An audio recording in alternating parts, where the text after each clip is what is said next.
Alex Edelman, Getty Images, Washington, D.C., July 12. Judge Brett Kavanaugh smiles prior to a meeting with Sen.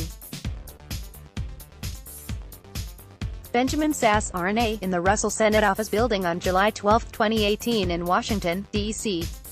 Kavanaugh is meeting with members of the Senate after U.S. President Donald Trump nominated him to succeed retiring Supreme Court Associate Justice Anthony Kennedy.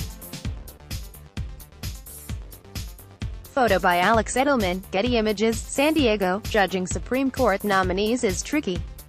Whether the assessment is taking place formally by lawmakers in the Senate Judiciary Committee, or informally by everyday Americans at water coolers across the country, there are many unknowns.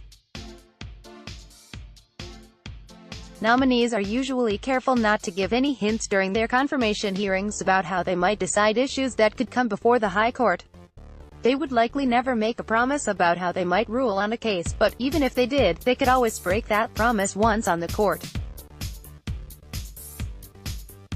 Any views they have expressed in the past could be changed at the hearing or in years to come. And if confirmed and seated on the Supreme Court, they could change from liberal to conservative or vice versa quicker than you can say, lifetime appointment. Whenever there is a Supreme Court vacancy, Americans waste a lot of emotion speculating about whether a nominee would be a good fit. Then Washington-based special interest groups tap into that emotion to raise money from the true believers. A cause becomes a racket. Ad choice advertising and red invented by Tees, but in reality, we don't know what's going to happen if a person is confirmed. It's a gamble either way. Get editorials, opinion columns, letters to the editor and more in your inbox weekday mornings. Sign up for the opinion newsletter. So, when assessing Supreme Court nominees, I have my own test. And it is based on just one thing: character. That's what I look for, and, in this process, as in life, it's the only thing that matters.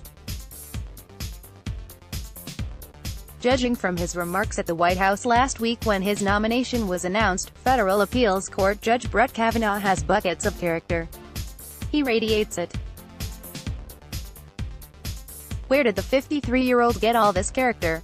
Maybe it was from his religion and his Catholic upbringing. The former altar boy was schooled by Jesuits and now volunteers serving meals to the homeless through Catholic charities.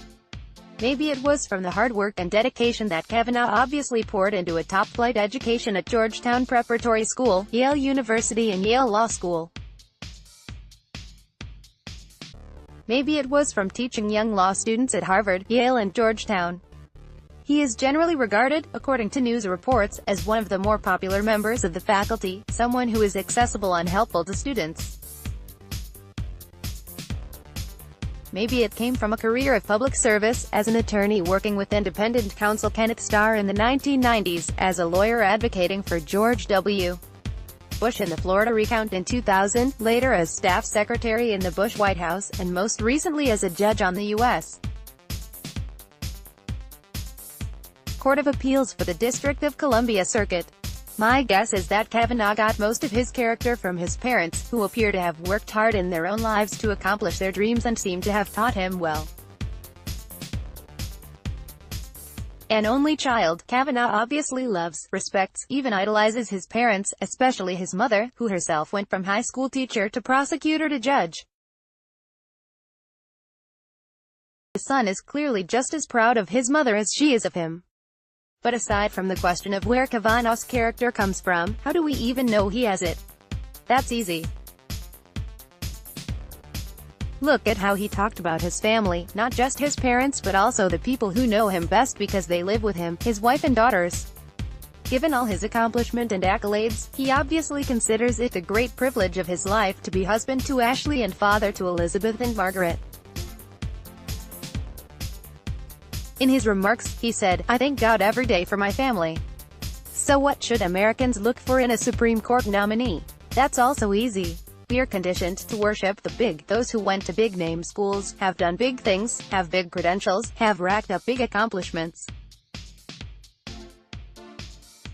Yet we have that upside down. We need to look for the small individuals who have the perspective to consider their family, their country and their God and see themselves as small by comparison. With Supreme Court justices, we also want people who have the additional quality of seeing themselves as small next to the U.S. Constitution. We'll learn more about this particular nominee in the coming days. Liberals and Democrats are on the attack and looking for flaws. It's just politics. They were going to oppose anyone nominated by President Trump. But for now, the evidence suggests that Brett Kavanaugh has tons of character. And that is a great place to start. AD Quality Auto 360p 720p 1080p. You might also like air conditioning, now finally affordable thanks to newthingstoday.com too. FL now available in formula for the first time. Abbott Family Clash of the Cheese Tarts Straits Times Live Seminar. Discover how ordinary Singaporeans make Ace Pro Academy. What savvy investors see in Asia's landscape. Aliens. Global investors. Chiropractors baffled. Simple stretch relieves years. Healthhactips.com is Klay Thompson dating sublime supermodel Abigail. MercuryNews.com. Selena Gomez mum following ex Justin Bieber's. MercuryNews.com. GoFundMe for Kylie Jenner looks to boost her into. MercuryNews.com recommended by